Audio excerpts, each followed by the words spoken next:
Start cooking at 4 a.m., my mother-in-law demanded, handing me the guest list. And make sure everything's perfect this time, my husband added. I just smiled and said, of course. But by 3 a.m., I was already at the airport. When 30 hungry relatives showed up, they walked into an empty kitchen. I was supposed to be up at 4 a.m., apron on, stirring gravy for 30 hungry relatives. Instead, as the gate agent's voice crackled, announcing the final boarding call to Maui, I felt a chilling thrill. I was finally choosing myself, leaving a life of quiet suffocation behind. My fingers trembled as I clutched the boarding pass, already damp with sweat and tears. 40 minutes away, in our suburban house, 30 place settings lay empty on the dining table I'd spent 3 hours arranging just last night. The giant turkey, meant to be roasting for hours by now, remained frozen solid in the fridge, much like my own heart had been for the past 5 years. My phone buzzed with another text from Hudson. Hope you're up cooking, babe. Mom's already texting about timing. I switched it off. With a deep breath, I stepped onto the plane, abandoning more than just Thanksgiving dinner. I was abandoning a life that had slowly, insidiously strangled me, one helpful suggestion and dismissive comment at a time. As the plane climbed into the dark sky, I pressed my forehead against the cool window, watching the city lights blur and fade below. Somewhere down there, Vivian, my mother-in-law, would arrive at 2 p.m., expecting her perfect feast. Hudson would stand there, utterly confused, probably calling me selfish to my face for the first time instead of just behind my back to his mother. But I wouldn't be there to see the shock in their eyes. I wouldn't be there to apologize. For the first time in 5 years, I wouldn't be there at all. And that thought? It terrified and thrilled me in equal, dizzying measure. Just 3 days earlier, the sound of Vivian's heels clicking across our hardwood floor always reminded me of a judge's gavel, sharp, decisive, final. She swept into our kitchen like she owned it, which, according to Hudson, she practically did, given their help with our down payment. Isabella, darling, her voice had that particular, saccharine tone she used when she was about to assign me a task disguised as a favor. We need to discuss Thanksgiving arrangements. I was elbow-deep in dishwater, cleaning up after the pot roast dinner I'd just served them. Hudson's favorite, with all the sides his mother had taught me to make the right way during my first year of marriage. My hands were raw from the scalding water, but I'd learned not to wear rubber gloves around Vivian. She'd once remarked they made me look unprofessional. Of course, I replied, forcing a cheerful brightness into my voice. What can I do to help? Hudson glanced up from his phone, sharing a look with his mother. I'd seen it 1,000 times over the years, a silent communication that excluded me entirely, as if I were a child who couldn't be trusted with adult conversations. Vivian reached into her designer purse and pulled out a folded piece of paper. The way she handled it with such ceremony made my stomach twist into knots. She placed it on the counter next to me, with the care of someone presenting evidence in court. The guest list for Thursday, she announced. I've invited a few more people this year. Cousin Cynthia is bringing her new boyfriend. Uncle Raymond is coming with his whole family. And the Sanders from the country club will be joining us as well. I dried my hands on a dish towel and picked up the paper. As I unfolded it, the names just kept coming. I counted once, then twice, certain I'd made a mistake. 30 people. The words came out as barely a whisper. 32. Actually, Vivian corrected, her laugh like crystal breaking. Little Timmy Sanders counts as a half person since he's only 6, but you should still prepare for 30 full portions. Growing boy and all that. She continued, I know it seems like a lot, but you've gotten so good at hosting these family events. Everyone always raves about your cooking. Hudson finally looked up from his phone, only to nod in agreement. You've got this, babe.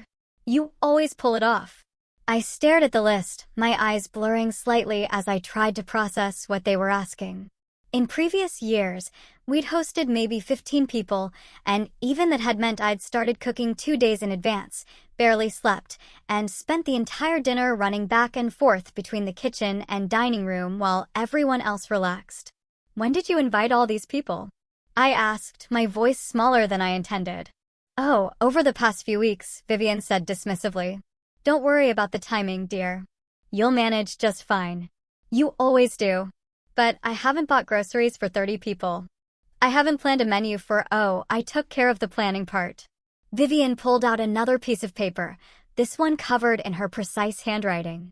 Here's the complete menu. I've upgraded a few things this year. The Sanders are used to a certain standard, you understand. I looked at the menu and felt the room start to spin. Turkey with 3 different stuffings. Ham with pineapple glaze. 7 different side dishes. For desserts, including a homemade pie crust for the pumpkin pie, because store-bought just won't do. Homemade cranberry sauce. Fresh bread rolls. Vivian, this is a lot for one person to handle. She waved her hand as if I'd mentioned something trivial, like a minor inconvenience with the weather. Nonsense. You're perfectly capable. Besides, Hudson will be there to help. I looked at my husband, hoping to see some recognition in his eyes that what his mother was asking bordered on impossible. Instead, he was already back to scrolling through his phone. I'll definitely help out, he mumbled without looking up. I can carve the turkey and open wine bottles. Carve the turkey. Open wine bottles. That was his idea of help for a meal that would require approximately 16 hours of active cooking time. What time should I start cooking? I asked, though part of me already knew the answer would be unreasonable. Vivian checked her expensive watch. Dinner should be served at 2 p.m. sharp. The Sanders prefer to eat early. I'd say you should start around 4 a.m. to be safe. Maybe 3:30 if you want everything to be perfect. 4 a.m. I repeated, my voice hollow. Start cooking at 4 a.m. in the morning, she said more firmly this time, handing me the guest list. And make sure everything is perfect this time. Hudson looked up then, only to add his own emphasis. Yeah, and make sure everything is perfect this time. The stuffing was a little dry last year. The stuffing that I'd made while simultaneously managing 6 other dishes while he watched football in the living room. The stuffing that everyone else had complimented. The stuffing that his mother had specifically requested I make again this year. Of course, I heard myself say. Of course, I'll make sure everything's perfect. But as I stood there, holding that list of 32 names and a menu that would challenge a restaurant kitchen, something cold settled in the pit of my stomach. It wasn't just the impossibility of the task they'd assigned me. It was the casual way they'd assigned it. As if my time, my effort, my sanity were commodities they could spend without consideration. Later that night, after Vivian had gone home and Hudson had fallen asleep, I sat at our kitchen table with a calculator, trying to figure out the logistics. The turkey alone would need to go in the oven at 6 a.m. to be ready by 2 p.m., but I'd need the oven space for other dishes. The math didn't work. The timing was impossible. I found myself staring at the guest list, really looking at it for the first time. 32 people. But my name wasn't on it. I was cooking for 32 people, and I wasn't even considered a guest at the dinner I was preparing. That's when I noticed something else. Hudson's cousin Ruby wasn't on the list. Ruby, who had been coming to family Thanksgiving for years. Ruby, who had recently gotten divorced and was having a hard time. I picked up my phone and called her. Isabella, it's kind of late. Is everything okay? I was just wondering, are you coming to Thanksgiving this year? There was a long pause. Well, Vivian called last week. She said that since I'm single now and going through such a difficult time, maybe it would be better if I spent the holiday somewhere more appropriate for my situation. She suggested I might be more comfortable at a smaller gathering. My grip tightened on the phone. She uninvited you? She didn't put it that way, but yes, I guess she did. Ruby had been family for 8 years, but the moment her life became messy, the moment she might need support instead of being able to provide entertainment value, Vivian had cut her from the list. After I hung up, I sat in the dark kitchen for a long time. The list of names blurred in front of me as tears I'd been holding back for hours finally came. But they weren't just tears of frustration about the impossible task ahead of me. They were tears of recognition. Because I saw myself in Ruby's situation. I saw what happened when you stopped being useful to Vivian. When you stopped being the perfect daughter-in-law who could pull off impossible dinners and never complain. When you became more trouble than you were worth. I was one bad Thanksgiving away from being uninvited from my own life. Tuesday morning, the grocery store at 6 a.m. was a wasteland of fluorescent lights and empty aisles. I'd been there since opening, my cart overflowing with ingredients for a meal that seemed more impossible with each item. I added 3 turkeys, 2 hams, pounds upon pounds of vegetables that I'd need to prep, chop, and cook into submission. The checkout total made my hands shake as I swiped our credit card, knowing Hudson would see the charge later and probably comment about the expense. Mrs. Suzanne from next door was in line behind me with a single bag of coffee and some muffins. "Having a big dinner this year?" she asked, eyeing my overflowing cart with concern. "Thanksgiving for 32, I replied, trying to sound casual about it. Her eyes widened. 32? By yourself. My husband will help, I said automatically, though the words tasted like lies. She looked at me for a long moment, and I could see pity creeping into her expression. Honey, that's not help. That's watching someone drown while standing on the dock. Her words followed me home and echoed in my head as I began the prep work. I laid out ingredients across every available counter space, transforming our kitchen into something that looked more like a commercial food preparation facility than a home. By noon, I'd been working for 6 hours straight and had barely made a dent. My back ached, my feet throbbed, and I hadn't eaten anything except a handful of crackers. That's when Hudson wandered into the kitchen, still in his pajamas, coffee mug in hand. "Well, you're really going all out this year," he said, surveying the chaos. "Smells good already." I was elbow deep in turkey stuffing, my hands coated with a mixture of breadcrumbs, celery, and rag. "Can you help me get this into the bird?" "I can't manage it alone." He glanced at his watch. "Actually, I promised the guys I'd meet them for a quick round of golf. Pre-holiday tradition, you know? But I'll be back in plenty of time to help with the heavy lifting tomorrow." I stared at him. "Golf? Today? Just 9 holes. Maybe 18 if we're making good time. You know how it is." He was already heading toward the door. "You've got everything under control here anyway. You're like a machine when it comes to this stuff." Like a machine. The words hit me harder than they should have. Machines don't get tired. Machines don't need help. Machines don't have feelings that can be hurt by casual dismissal. He was gone before I could respond, leaving me alone with 32 people's worth of food and the growing realization that I was invisible in my own home. The afternoon dragged by in a blur of chopping, seasoning, and pre-cooking whatever could be prepared ahead of time. Every surface in the kitchen was covered with dishes in various stages of completion. The refrigerator was so packed, I had to play Tetris with containers just to fit everything in. Around 5 p.m., Vivian called. "Just checking in on the preparations, dear. How are things coming along?" I looked around the disaster zone that was my kitchen, at my hands that were raw and bleeding from constant washing and food prep, at the mountain of dishes that had already accumulated. "Fine," I said. "Everything's fine." "Wonderful. Oh, and I forgot to mention, the Sanders boy has a severe nut allergy.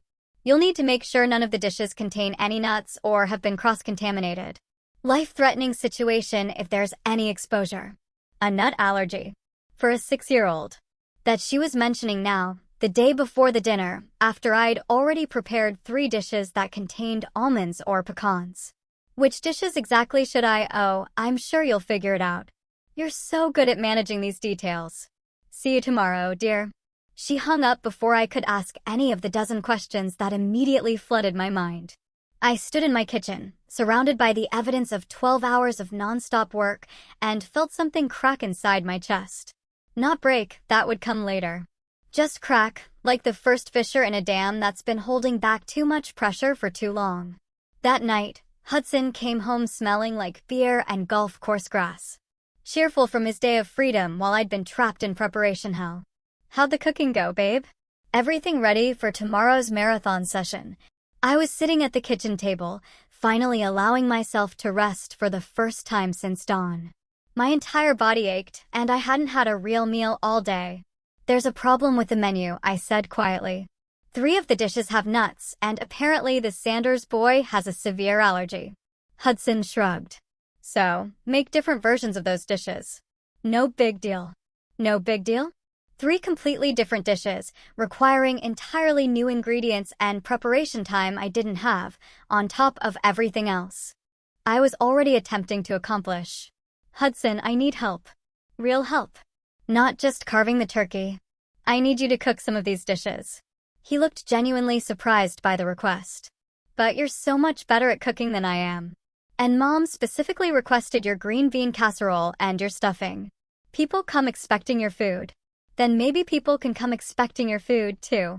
I snapped, my exhaustion finally breaking through my carefully maintained politeness. The sharpness in my voice seemed to startle him. We'd been married for 5 years, and I'd never used that tone with him before. Boy, you're obviously stressed. Look, I'll definitely help tomorrow. I promise.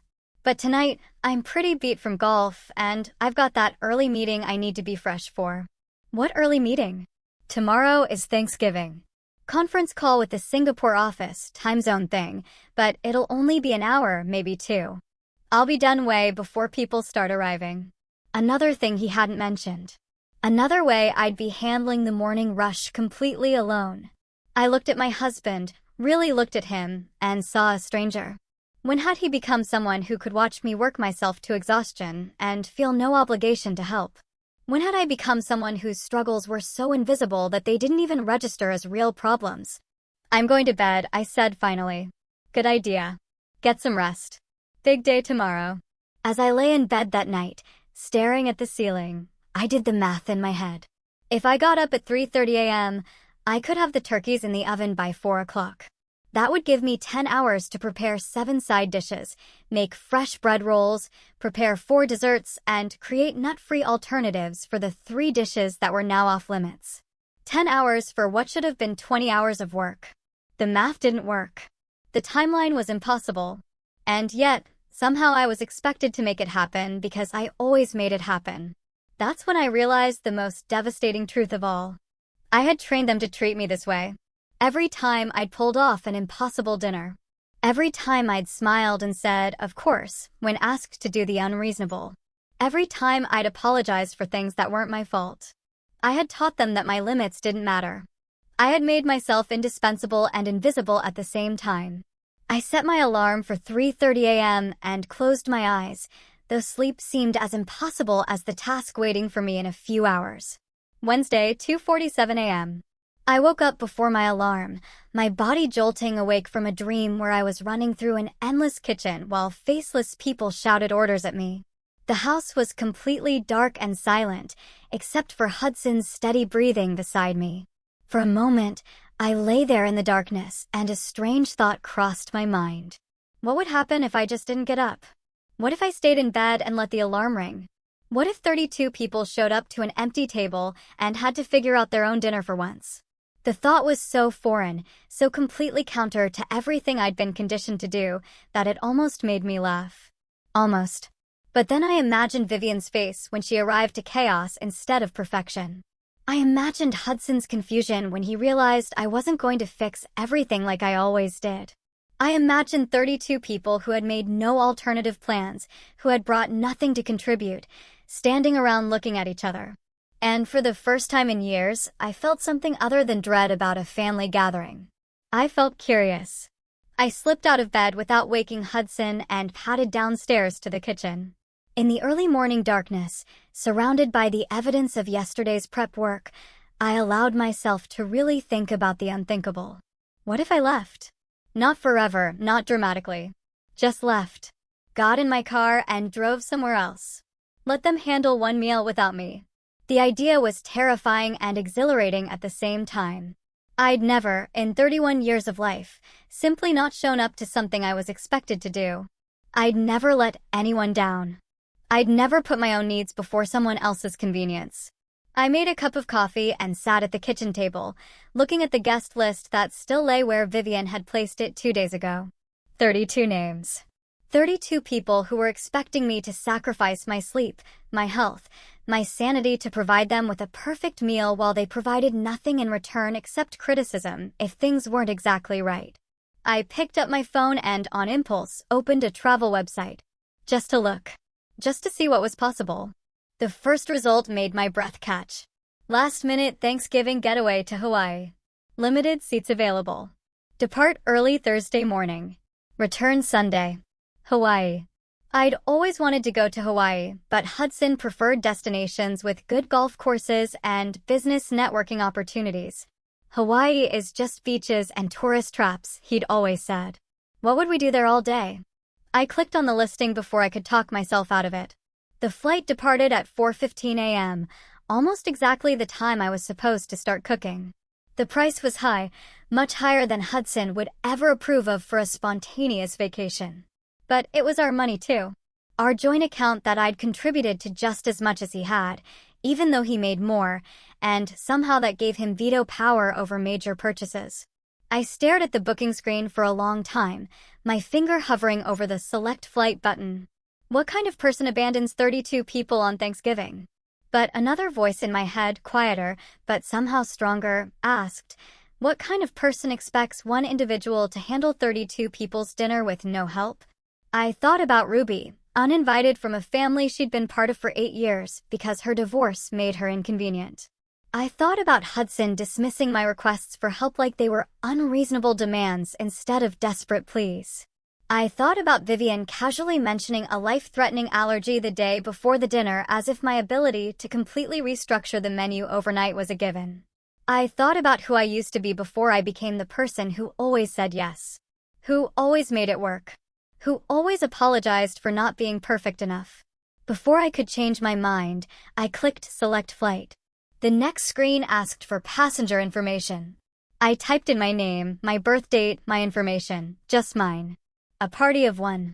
There was something powerful about seeing my name on that booking form all by itself. Isabella Foster's. Not Hudson's wife.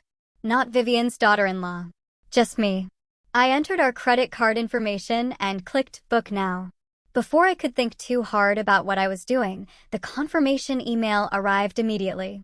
Flight 442 to Maui, departing 4:15 a.m., Gate B12. Check-in recommended 2 hours prior, which meant I needed to leave for the airport at 1:30 a.m. In 10 hours, I should be pulling the first turkey out of the oven. Instead, I'd be somewhere over the Pacific Ocean, watching the sunrise from 30,000 feet. The realization of what I'd just done hit me like a physical force. I was actually going to do this. I was going to disappear on Thanksgiving morning and let them figure out their own dinner. Part of me expected to feel guilt or panic or the urge to cancel the flight and get back to my preparations. Instead, I felt something I hadn't experienced in years: anticipation. I spent the rest of the early morning hours moving through the house like a ghost, packing a small suitcase with summer clothes I hadn't worn in months, swimsuits that had been buried in my drawer, sundresses that Hudson always said were too casual for the places we went together. As I packed, I found myself thinking about all the Thanksgivings I'd orchestrated over the years. All the hours of preparation, the stress, the exhaustion. All the times I'd eaten my own dinner cold because I'd been too busy serving everyone else. All the compliments that had gone to Vivian for hosting such lovely gatherings while I remained invisible in the kitchen. I was folding a yellow sundress when Hudson's phone rang on his nightstand. It was 3 a.m. Who called at 3 a.m. unless it was an emergency? I crept closer to listen. Hudson, it's your mother. I know it's early, but I couldn't sleep. I'm so worried about tomorrow. Even through the phone, I could hear the anxiety in Vivian's voice. Mom, what's wrong? Is everything okay? I just keep thinking about the Sanders boys' allergy. What if Isabella doesn't properly handle the cross-contamination issue? What if something happens to that child in our home? The liability alone. My hands clenched into fists. She was calling at 3 a.m. to worry about my confidence, not about the impossible task she'd assigned me or whether I might need support. She'll handle it, Mom. She always does. Isabella's great with this stuff. But what if she's not careful enough? What if she's overwhelmed? 32 people is quite a lot, even for someone as capable as Isabella. Now she acknowledged it was a lot. Now, when it was too late to change anything, when I'd already spent 2 days in preparation hell. If you were so worried about the numbers, why didn't you mention that when you invited everyone? Hudson's voice carried an edge of irritation, but it was directed at his mother for waking him up, not for the impossible situation she'd created. Well, I suppose I could call a few people and uninvite them. At 3 a.m. the night before, Mom? Just let Isabella handle it. She's probably already up cooking anyway. I looked toward the kitchen where I should indeed be cooking, where I should be starting the impossible marathon that would consume the next 12 hours of my life. Instead, I zipped my suitcase closed and carried it quietly downstairs. I left a note on the kitchen counter next to Vivian's guest list. I kept it simple. Hudson, something came up and I had to leave town. You'll need to handle Thanksgiving dinner. The groceries are in the fridge. Isabella. I didn't apologize. I didn't explain. I didn't offer suggestions for how to salvage the meal or provide detailed instructions. For once in my life, I simply stated the facts and left them to figure out the rest. As I loaded my suitcase into my car, I caught a glimpse of myself in the rearview mirror. I looked different somehow. Not just tired, I'd looked tired for years. I looked determined. The drive to the airport was surreal. The roads were empty except for a few other early travelers and night shift workers heading home. I'd driven these same streets thousands of times, but never at this hour, never for this reason. Never with this sense of stepping completely outside my normal life. At the airport, checking in for the flight felt like crossing a threshold I couldn't uncross. The gate agent, a woman about my age with kind eyes, looked at my ticket. Hawaii? Nice Thanksgiving plan. Getting away from the family chaos. I almost laughed at how perfectly she'd summarized it. Something like that. Smart woman. I'm working today, but if I could afford to escape to Hawaii instead of dealing with my mother-in-law's commentary on my casserole, I'd do it in a heartbeat. As I waited for boarding, I turned my phone on airplane mode without checking for messages. I didn't want to see Hudson's confused text when he woke up and found my note. I didn't want to see Vivian's panic when she arrived to chaos instead of perfection. The gate agent's voice crackled through the speakers. Now boarding Flight 442 to Maui. Welcome aboard. As I walked down the jetway, I realized this was the first time in 5 years that I was going somewhere Hudson hadn't approved of. Somewhere Vivian hadn't vetted. Somewhere I'd chosen entirely for myself. The flight attendant welcomed me aboard with a smile that seemed to recognize something in my face, the look of someone stepping into freedom. As I settled into my window seat and watched the ground crew prepare for departure, I thought about what was happening back at home. Hudson would be waking up in a few hours to find an empty kitchen and a note that would change everything. 32 people would be arriving in 10 hours, expecting a feast, and there would be no one there to provide it. For the first time in my adult life, their problem was not my problem to solve. The plane pushed back from the gate just as the first hints of dawn appeared on the horizon. As we lifted into the sky, I pressed my face to the window and watched my old life disappear below the clouds. Thursday, 7:23 a.m. Hudson's perspective. Hudson Fosters woke up to his alarm with the lazy contentment of someone who had no idea his world was about to implode. He rolled over, expecting to find Isabella's side of the bed empty as usual on Thanksgiving morning. She was always up before dawn, making magic happen in the kitchen. But something felt different. The house was too quiet. By 7 a.m. on Thanksgiving, the smell of roasting turkey usually filled every room, and the sound of Isabella's orchestrated chaos in the kitchen served as a comforting soundtrack to his slow morning routine. Instead, silence. He padded downstairs in his boxers, expecting to find his wife surrounded by controlled culinary mayhem, probably looking a bit frazzled, but handling everything with the competent efficiency that had attracted him to her in the first place. The kitchen was empty. Not just empty of people, empty of activity. The ingredients from yesterday's prep work sat exactly where Isabella had left them.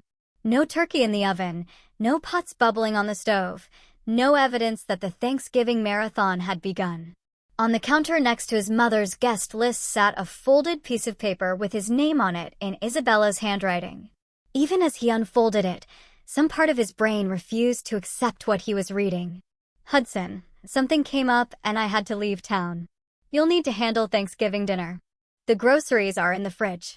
Isabella. He read it 3 times before the words began to make sense. She was gone. Isabella, his wife, who had never missed a family obligation, who had never failed to deliver a perfect meal, who had never left him to handle anything domestic, was gone.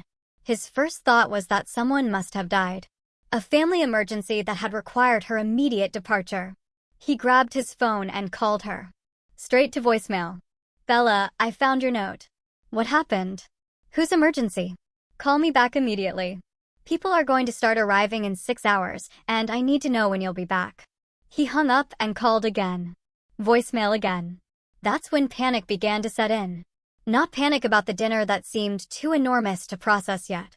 Panic about his wife, who always answered her phone, who never went anywhere without telling him exactly where she'd be and when she'd return.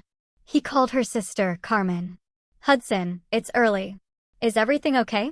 Is Isabella with you? Did someone in your family? Is there an emergency? What? No. Everyone's fine. Why would Isabella be here? Isn't she cooking your Thanksgiving feast? The way Carmen said your Thanksgiving feast carried an edge he'd never noticed before, like she knew something about their holiday arrangements that she didn't approve of. She left a note saying she had to leave town. I thought maybe she left. Isabella just left. Carmen's voice shifted from sleepy confusion to something that sounded almost like admiration. Good for her. Good for her, Carmen. 30 people are coming for dinner in 6 hours, and she's vanished. 30 people? Hudson, are you insane? You expected your wife to cook for 30 people by herself. The judgment in her voice stung. She's good at this stuff. She likes hosting. She likes hosting intimate dinners with friends, not feeding an army of your relatives who treat her like hired help. Hudson ended the call, disturbed by Carmen's reaction. Why was everyone acting like this was somehow his fault? He tried Isabella's phone again. Voicemail. 8:15 a.m. His conference call with Singapore started in 45 minutes. The call he couldn't miss. The one that could determine his promotion timeline for the next year. But 32 people were expecting dinner in less than 6 hours. He opened the refrigerator and stared at the contents. The raw turkeys looked back at him accusingly. He'd never cooked a turkey in his life. He'd never cooked anything more complicated than scrambled eggs. His phone rang. His mother. Good morning, darling. How are the preparations coming along? Is Isabella managing the timeline properly? Mom, we have a problem. What kind of problem? Did she burn something already? I told you we should have hired a caterer for a dinner this size. Isabella's gone. Silence. Then, gone where? I don't know. She left a note saying something came up and she had to leave town. She's not answering her phone. That's impossible. Isabella would never abandon a dinner party, especially not today. There must be some misunderstanding. Hudson looked at the note again, as if it might have changed. There's no misunderstanding. She's gone, and we have 32 people coming for dinner. The silence stretched so long that Hudson wondered if the call had dropped. Mother, this is a disaster. Her voice had gone cold and sharp. An absolute disaster. What kind of wife abandons her family on Thanksgiving? Something about the way she said it, the immediate assumption that Isabella was the villain in this scenario, made Hudson defensive in a way that surprised him. Maybe she had an emergency. Maybe something happened that she couldn't. What emergency requires someone to abandon 32 dinner guests without any notice? What emergency prevents someone from answering their phone to explain the situation? Hudson didn't have an answer to that. We need to fix this immediately, Vivian continued, her voice taking on the command tone she used when managing family crises. Call every decent restaurant in town. See if any of them can prepare an emergency Thanksgiving dinner for 32 people. Hudson spent the next hour on the phone with restaurants, catering companies, and hotels. Every conversation went the same way. Laughter, followed by the information that their Thanksgiving dinners had been booked for months. Sir, said the manager of the Hilton, it's 9 a.m. on Thanksgiving. Even if we had availability, which we don't, there's no way to prepare a dinner for 32 people with 5 hours notice. By 10 a.m., Hudson had exhausted every professional option. His Singapore conference call had come and gone ignored. He'd probably damaged his relationship with his biggest client, but that seemed secondary to the immediate crisis. He called his mother back. Any luck with the restaurants? Nothing. Everyone's booked. What do? We cook it ourselves, obviously. Hudson looked at the raw turkeys again. Mom, I don't know how to cook a turkey. I don't know how to cook any of this. Then you learn. YouTube exists. How hard can it be? Vivian arrived with her sleeves rolled up and a grim expression that suggested she was preparing for battle. She surveyed the kitchen like a general assessing a battlefield where all the soldiers had deserted. This is worse than I thought, she announced. These turkeys should have been in the oven 4 hours ago. They'll never be ready in time. Hudson, who had spent the last hour watching YouTube videos about turkey preparation while growing increasingly panicked, looked up from his phone with desperate hope. Can we cook them faster somehow? Higher temperature. Hudson, darling, you cannot rush a 20-pound turkey. Physics doesn't bend to accommodate your wife's abandonment issues. They worked in tense silence for the next hour, Vivian barking instructions while Hudson fumbled through tasks that Isabella had always made look effortless. The stuffing ingredients sat in bowls, looking like components for a science experiment neither of them understood. The green bean casserole recipe might as well have been written in ancient Greek. Where's the stand mixer? Vivian demanded, rifling through cabinets. I don't know. Isabella always handles the kitchen stuff. Well, Isabella isn't here, is she? At noon, Hudson's phone started ringing with calls from relatives asking about arrival times and dietary restrictions. Each conversation became more uncomfortable than the last. Hey, Hudson, it's Uncle Raymond. Should I bring something? I know Vivian said everything was covered, but the wife made extra stuffing just in case. Actually, Uncle Raymond, maybe you should bring the stuffing. And maybe anything else your wife might have made, as backup. Backup? Is everything okay? Hudson looked at his mother, who was attempting to wrestle a raw turkey into a roasting pan while cursing under her breath. Just bring whatever you have. By 12:30, word had spread through the family network that something was wrong with dinner preparations. Hudson's phone buzzed constantly with confused relatives offering to help, asking questions, or trying to figure out if they should make alternative plans. The kitchen had descended into chaos. Vivian had managed to get one turkey into the oven, but it was clear to both of them that it wouldn't be ready until evening. The side dishes remained untouched. The elegant timeline Isabella always maintained had collapsed into panic and improvisation. This is humiliating, Vivian said, flour in her hair and defeat in her voice. Absolutely humiliating. The Sanders are going to think we're incompetent. Maybe we should just cancel, Hudson suggested weakly. Cancel? We cannot cancel Thanksgiving dinner at 1 p.m. on Thanksgiving Day. Do you have any idea what people will think? But Hudson was beginning to realize that what people thought was the least of his problems. The doorbell rang like a death knell. Hudson opened the door to find Cousin Cynthia and her new boyfriend standing on the porch with a bottle of wine and expectant smiles. Something smells interesting, Cynthia said, sniffing the air with obvious confusion. Instead of the rich aromas of a Thanksgiving feast, the house smelled like raw onions and panic sweat. We're running a little behind schedule, Hudson said, his voice strained with false cheerfulness. More cars pulled into the driveway. Uncle Raymond with his arms full of backup dishes, the Sanders with their 6-year-old son, and obvious expectations of the high-class dinner Vivian had promised them. Cousin after cousin, friend after friend, all arriving to find Hudson standing in the doorway, looking like he was greeting mourners at a funeral. Where's Isabella? Aunt Margaret asked, looking around for the hostess who usually greeted everyone with genuine warmth and the promise of an amazing meal. Had to step out. Emergency. The living room filled with increasingly confused relatives. Conversations grew stilted as people realized something was seriously wrong. The dining room table, set with Isabella's careful place settings from 2 days ago, stood ready for a feast that didn't exist. Vivian emerged from the kitchen looking like she'd been through a war. Her perfect hair was disheveled, her clothes stained with various food substances, and her usual composure had cracked to reveal something close to panic. Everyone, please be patient. We've had some unexpected challenges with the meal preparation.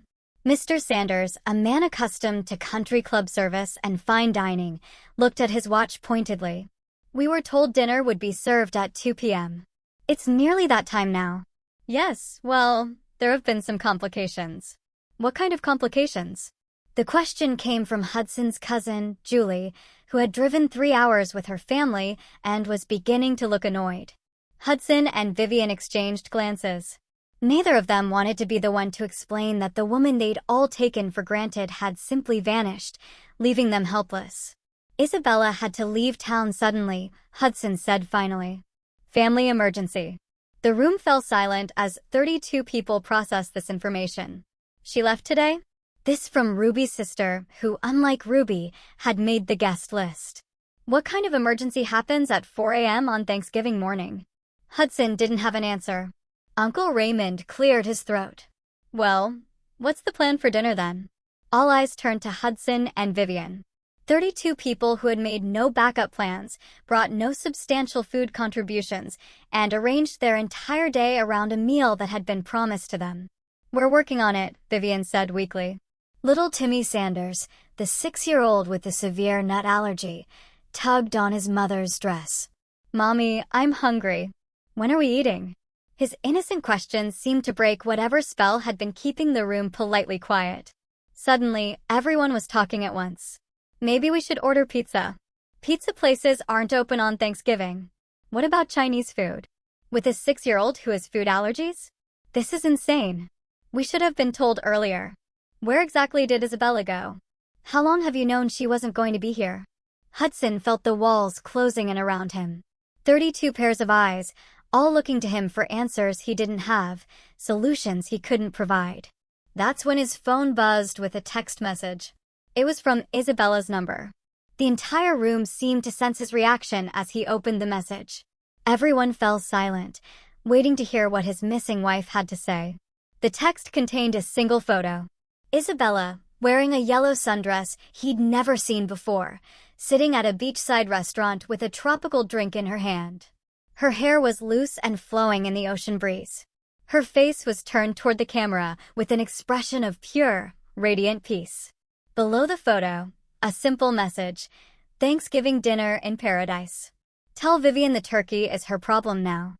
Hudson stared at the phone, his brain struggling to process what he was seeing. His wife, his reliable, predictable, always accommodating wife, was in Hawaii. She wasn't handling a family emergency. She wasn't planning to return in time to save dinner. She had planned this. She had chosen this. She had abandoned 32 people on Thanksgiving. And from the look on her face in that photo, she had absolutely no regrets about it. Hudson. His mother's voice seemed to come from very far away. What did she say? He looked up at 32 expectant faces. His mother, who had created this impossible situation. His relatives, who had never once offered to help with the massive productions Isabella orchestrated for them. The Sanders, who were already looking around the room with barely concealed disdain. All of them waiting for him to fix what Isabella had broken by refusing to be broken anymore. She says, Hudson's voice cracked. She says the turkey is our problem now. The room erupted. The Mai Tai was stronger than I'd expected. But then again, I'd expected nothing about this day to go according to anyone's plan. I sat at the open-air restaurant overlooking Wailea Beach, my yellow sundress catching the trade winds, and watched the sun paint diamonds across the Pacific. It was exactly 2 p.m. Hawaiian time, which meant it was 7 p.m. back home. Right now, 32 people should be sitting down to a perfect Thanksgiving feast in my dining room. Instead, I was having coconut shrimp and watching sea turtles surface in the crystal clear water. My phone had been buzzing constantly since I turned it back on an hour ago. 17 missed calls from Hudson. 8 from Vivian. Text messages from relatives I hadn't heard from in months. All suddenly very concerned about my well-being. I scrolled through them with detached curiosity, like reading about someone else's life. Hudson, where are you? This isn't funny anymore. Hudson, call me immediately. We need to talk about this. Hudson, people are asking questions I can't answer. Vivian, Isabella, whatever point you're trying to make, you've made it. Come home and fix this. Vivian, this is beyond selfish. You're embarrassing the entire family. Cousin Cynthia, Hudson says you had a family emergency. Is everything okay? Aunt Margaret, honey, we're worried about you. Please call someone and let us know you're